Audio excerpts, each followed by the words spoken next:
مولانا زبیر فلاحی آج ہمارے سامنے حاضر ہے۔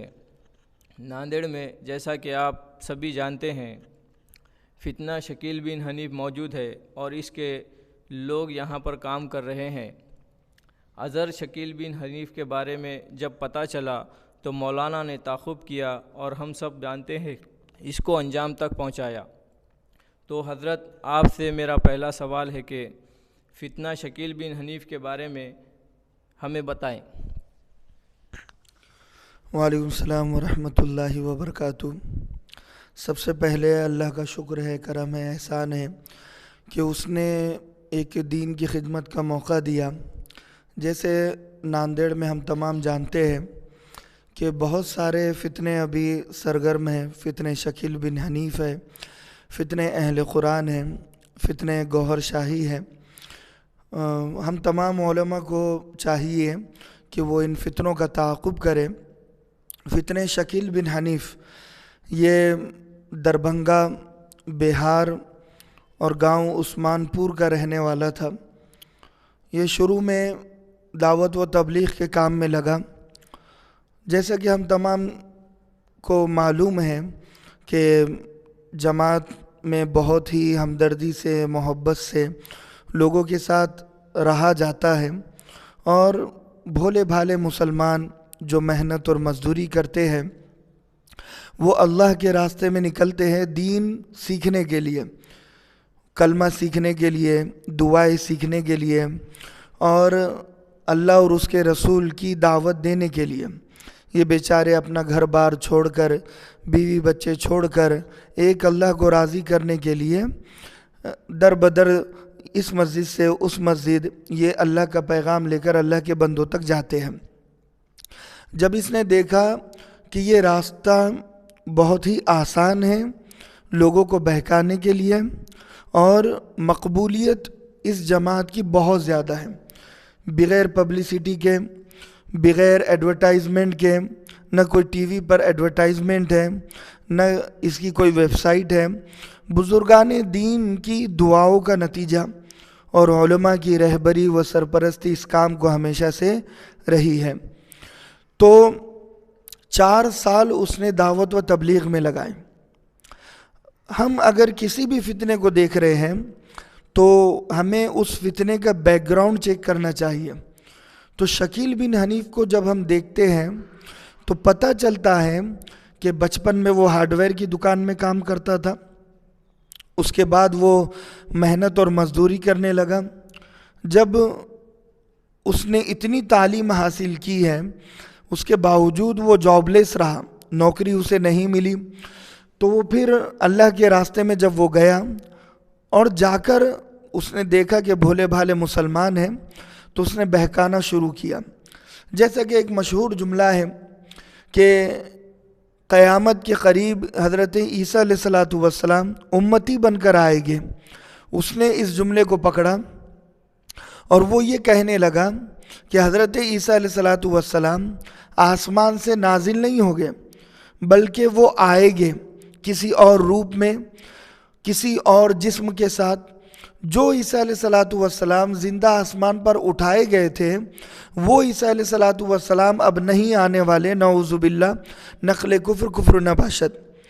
اب جو عیسیٰ علیہ السلام آنے والے ہیں وہ میں ہی ہوں۔ اس نے سب سے پہلے امام مہدی ہونے کا دعویٰ کیا دلی میں، لکشمی نگر میں۔ سب سے پہلے وہ محلہ نبی کریم میں رہا کرتا تھا، وہاں سے اسے بھگایا، پھر لکشمی نگر میں اس نے اپنی پناہ لی، پھر لکشمی نگر سے اسے بھگایا تو پھر مہاراشٹر کے اورنگ آباد میں اس نے اپنی پناہ لی اور بھولے بھالے مسلمانوں کو بہکایا، اور ایک بڑی جماعت اس نے تیار کر دی۔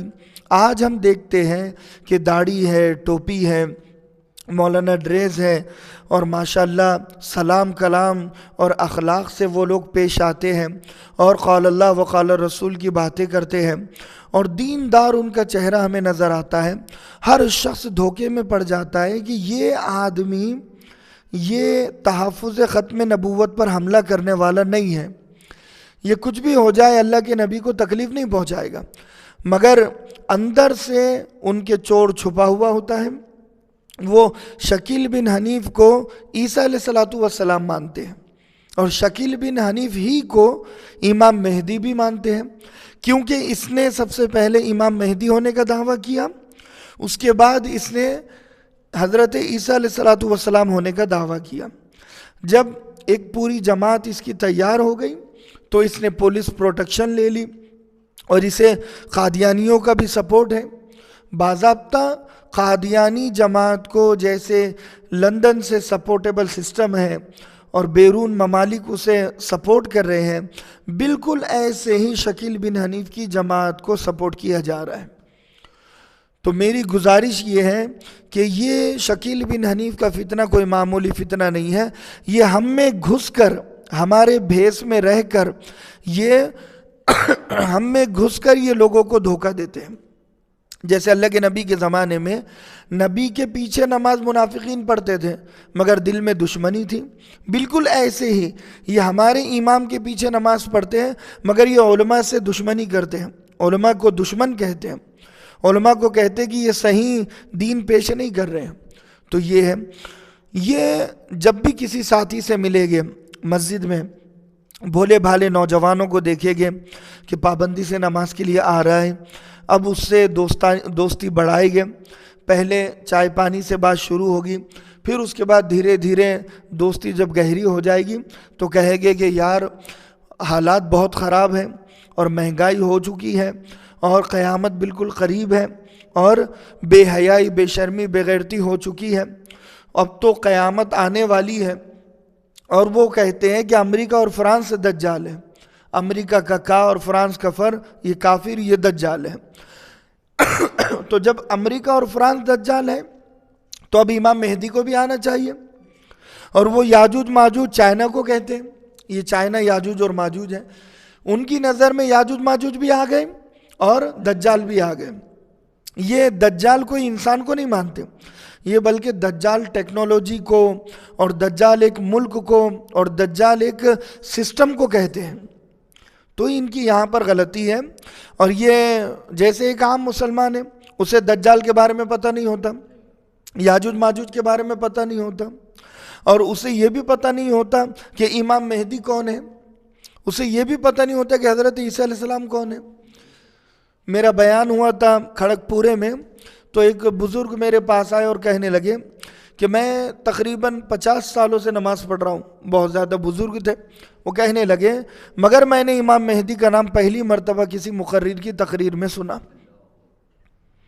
تو لہٰذا اس کا اندازہ ہم لگا سکتے ہیں کہ ہماری نظر ان چیزوں پر، امام مہدی، حضرت عیسیٰ علیہ السلام، دجال، یاجوج ماجوج، اور یہ ان چیزوں پر ہماری نظر نہیں ہونے کی وجہ سے یا کمزور ہونے کی وجہ سے، ایک عام مزدوری والا مسلمانوں کو یہ ساری باتیں معلوم نہیں ہوتی، اس کا یہ فائدہ اٹھاتے ہیں۔ تو یہ فتنہ شکیل بن حنیف ہے۔ اور ہمارا دوسرا سوال ہے کہ قیامت کب آئے گی؟ جیسے کیا قیامت کی جو نشانیاں بتائی گئی ہے وہ قریب قریب ہے؟ قیامت کا ذکر جب بھی قرآن مجید میں آیا تو اللہ تبارک و تعالیٰ نے ہمیشہ قیامت کو قریب بتایا، بلکہ ان قریب بتایا، بلکہ آگے یہ بتایا، اقتربت الساعۃ وانشق القمر الیہ یرد علم الساعہ، کہ جب بھی تم سے قرآن کے بارے میں سوال کیا جائے تو آپ یہ کہو کہ الی ربک منتہاہا، اللہ جانتا ہے۔ تو لہٰذا قیامت کب آئے گی یہ تو ہم نہیں کہہ سکتے، لیکن ہاں قیامت کی نشانیوں کو مد نظر رکھتے ہوئے ہم قیامت کا اندازہ لگا سکتے ہیں۔ جیسے کوئی یقین سے یہ نہیں کہہ سکتا کہ کون کب مرے گا، مگر کچھ نشانی اور علامتوں کی بنیاد